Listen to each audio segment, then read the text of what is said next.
워싱턴에서 취재 중인 이재훈 기자를 연결해서 좀 더 알아보겠습니다. 이재훈 기자, 문재인 대통령이 미국으로 출발할 때 과연 북미 간의 비핵화 입장차를 좁히는 중재 역할을 할 수 있을까 관심이었는데 어떻게 봅니까?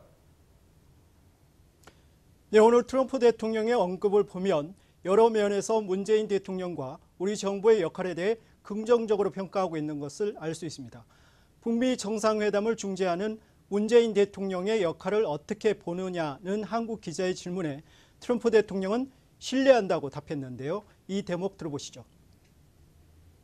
I have great confidence in your president.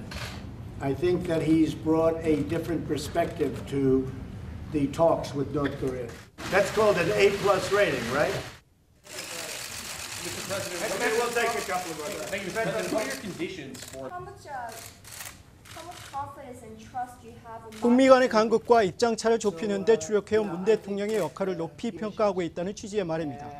북한의 강한 반발을 불러온 볼턴 보좌관의 이른바 리비아식 해법에 트럼프 대통령이 일정 부분 선을 그으면서 북미 정상회담 개최까지 다시 한 고비를 넘기는 분위기입니다.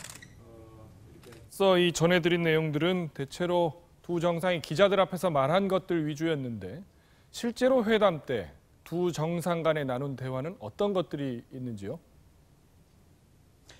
네, 청와대는 완전한 비핵화를 위한 한미 간 공조 방안을 심도 있게 논의했다고 밝혔습니다. 윤영찬 국민소통수석은 두 정상이 이제 막 비핵화 조치를 시작한 북한의 체제 불안 해소 방안, 즉 체제 보장 방안을 논의했다고 설명했습니다.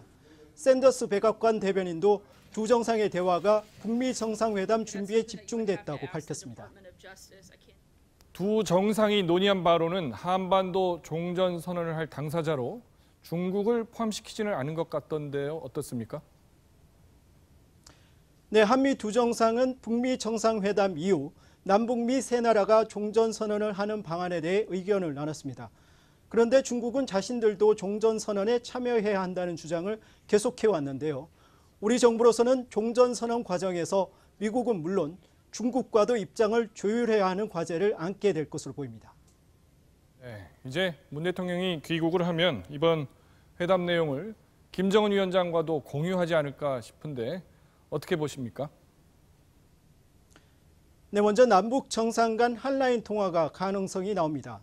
트럼프 대통령과의 논의 내용을 가감 없이 김정은 위원장에게 전달하려면 역시 남북 정상 간 통화가 가장 효율적인 방법일 수밖에 없기 때문입니다. 대북 특사 카드도 다시 부상하고 있습니다. 청와대 관계자는 이와 관련해 맥스 썬더 한미연합 군사훈련의 종료일인 25일 이후에 남북 고위급 회담을 비롯한 대화 재개가 이뤄질 것이라고 관측했다는 문 대통령의 언급을 소개했습니다. 지금까지 워싱턴에서 MBC 뉴스 이재훈입니다.